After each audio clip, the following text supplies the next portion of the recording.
Mackenzie Dern versus Loopy Godinez is the first fight we're covering. And yeah, you're absolutely right. That was the first haymaker that we ever put out on the first recording of Tapping Vegas was when Mackenzie Dern faced Jessica Andrade. And to that point, that was a fight where I picked against Mackenzie Dern, and I said that Jessica Andrade was going to knock out Mackenzie Dern.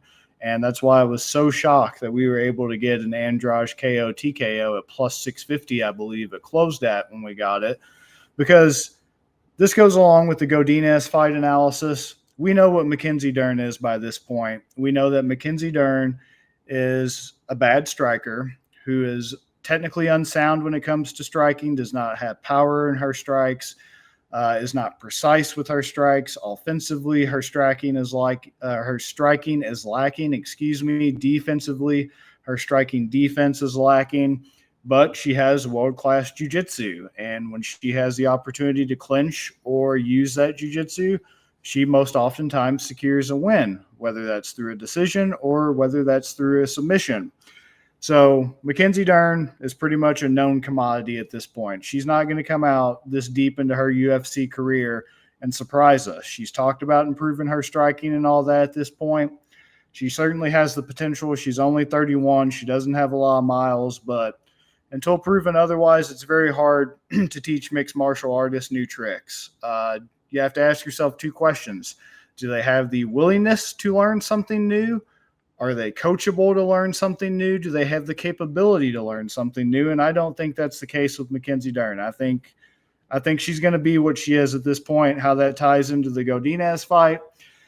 Dern's on a bit of a skid right now, but it's not as concerning as some people's skids because it's kind of to be expected, like the Andrade KO. What do you think is going to happen when you try to stand and bang with Andrade as the far lesser striker in that engagement? Amanda Lemos to me is a Jessica Andrade comp. Same thing. She has power, power, decent striking in terms of like what she chooses. Like she'll do kicks, she'll do punches, like she mixes it up well. And she has decent grappling until she's caught on the bottom, which is how she got subbed against Jandiroba a few weeks ago. But Mackenzie Dern lost that fight because the downside to her BJJ is she's not that aggressive, like double leg, single leg takedown artist a la Gilbert Burns. So she just kind of carelessly just kind of waddles and just like tries to kind of jump into opportunities to use that grappling. And when they're way stronger individuals than her, like Lemos, she's not going to get it. So I'm not surprised that she lost to Lemos and she lost to Andrade. And that's why she's on this 2-fight skid currently. Losing to Xiaonan Yan, once again, an elite fighter. Marina Rodriguez, a very good striker who's very hard to keep down unless you're so much stronger than her. That's who Dern lost to, and she lost to Hebas. Other than that, she's good at beating up pretty much anybody else in the division, even Jandiroba, who beat Lemos. So that's an example of why I say I don't buy too much into MMA math because – by looking at how Lemos lost to Jandiroba, but Dern beat Jandiroba, you would think, oh, then that means Dern should beat Lemos, and she didn't. But here's what it boils down to for me. Looking at Godinez just lost to Jandiroba, so I'm not going to do MMA math, as I just said, to try to explain this. But she's also lost to Angela Hill. That is concerning to me that she's lost to Angela Hill. She has not been in the UFC very long, only since 2021, hasn't really done much, and she is the decisionator. She primarily wins through decision, 75% of those wins, and she primarily loses by decision with 100% of her 4 losses coming by decision. So how do I think this fight is going to play out? She has a UFC sub against Elise Reed. I'm not going to read too much into that. I think she's going to be smart. Her team's going to be smart. They're going to try to stand and strike with Dern as much as possible for the reasons that I just explained to you, because striking is Dern's biggest Achilles heel right now, offensively and defensively. But overall, I think this is a very winnable match for Dern. I think she is going to win. I think she's going to be able to get some control time. As far as getting the sub, I don't know. I'm surprised that Godinez has no sub losses and 3 sub wins on her record. So I'm not really sure if it's going to be a finish in this fight, but with the odds currently at minus 120 for Dern on this and plus 100 for Loopy, getting Dern at a minus 120 is good for me. It's not a huge discrepancy. The plus 100 on Godinez isn't tantalizing enough for me to jump on it when I think Dern is the far more experienced fighter and the far more, basically the better fighter. Once again, I try to look at fights as what are weaknesses that the fighter has that can be capitalized upon by the other fighter and vice versa. But all this basically leads me to think I'm just going to go Dern money line on this. I think she'll be able to get some takedowns. She'll be able to just ride out some top control. It's only a 15-minute fight for 3 rounds. I think she'll be able to, she's not going to get knocked out. Godinez doesn't have power in her hands like that. She doesn't even have, I believe, don't think she has any knockout wins at all. She does not. No knockout wins, no knockout losses. All you perverts out there are going to enjoy this fight, but I mean, it's not going to be exciting other than for the commodities that are offered. I'll just be a gentleman and say that. And Dern money line's how I'm rolling with this. What do you think?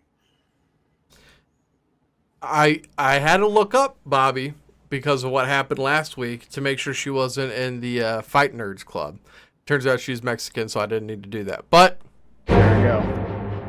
I am on Loopy Godinez. And this has not a lot to do with the fighters because looking at it, I'm seeing 14% of money coming on Godinez, and we just saw this with Molly McCann. Just a no-name person that hasn't really ever fought anybody comes in against someone with a glaring weakness and gets pieced up. And Mackenzie Dern, elite grappler, like one of the best grapplers in the entire women's MMA world, not just UFC. I mean, in the entire world, one of the best grapplers. But I have her as a negative IQ when she's on her feet. She doesn't know what she's doing. She takes these horrible chances, gets herself in terrible positions. I think Godinez is just going to want to stand and bang, and she can grapple a little bit to herself. She looks really strong. Some of the takedowns I watched, I was actually pretty darn impressed. So I can get her at plus 102. She's getting, let me pull it up real quick. I just had it up here. I believe she is getting 49% of the bets, 63% of the money. This is going to be a tough one. Mackenzie Dern, if she can take it to the ground and get the sub, she wins.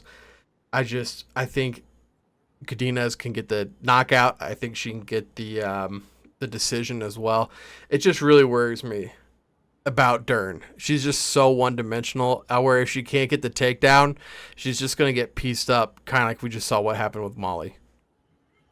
So you said in your analysis that Godinez has some pretty good takedowns, you were saying? Dude, her, like she had a high crotch and slammed a chick.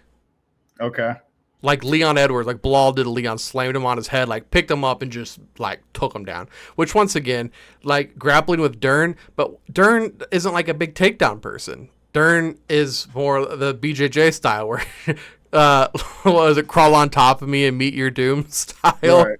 And Godinez can take her down. I just don't know how much she's going to want to engage because, like I said, Dern, I think, is the submission artist here. I don't know how much Loopy's going to want to engage with that. If she can just stay and just pick her apart, I think she does. The takedown concerns me, but I'm going to take it a different direction. And This is all about the MMA fight game. This is what I was talking about with weaknesses, exploitable. Yeah. Once again, I hate even using weaknesses. I'll say exploitable habits. I got that from Jack Slack. Once again, exploitable habits, because here's the thing about a fight. You can do everything right in a fight and you can execute your game plan, but you still lose because your game plan and your execution is exactly what the other fighter builds off of and is strong at. And I'll really get into that with the Umar Nurmagomedov fight later and some other fights on here. But it's complicated to explain it. It makes more sense in my head. But what it boils down to is if I throw a left hook like I'm Alex Pereira, obviously I can win fights with that left hook.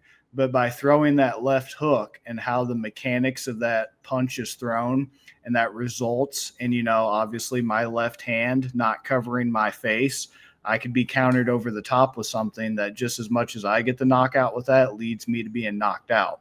And that's not a weakness.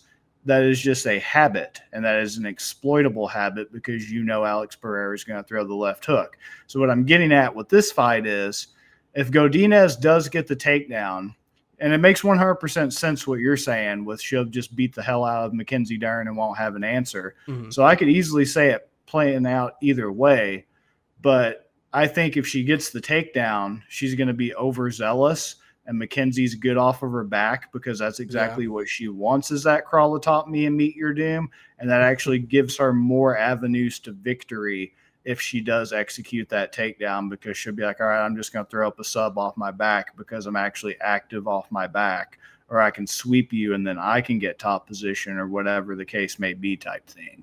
So that's just why I'm taking that approach, because if it's an exploitable habit and she likes to shoot takedowns and she's going to be bold and she's going to be brash and confident to do that, then that actually might be a situation where it puts Mackenzie right where Mackenzie wants to be and is most comfortable.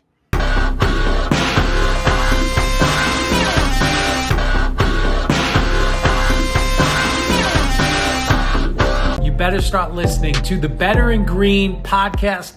You will not regret it. Trust me, trust me, trust me. And hey, I'm Dean Blandino. Welcome, welcome, welcome to Better in Green, eh? To Better in Green, eh? To Better in Green, eh? Listening to cash out, that's what it's all about. Come on, let's make cash now. We always on spot and we cover all spot from the bottom to the top, hey. Shout out to Ethan, shout out to Wyatt, shout out to Ben. Welcome, welcome to our podcast, Better in Green.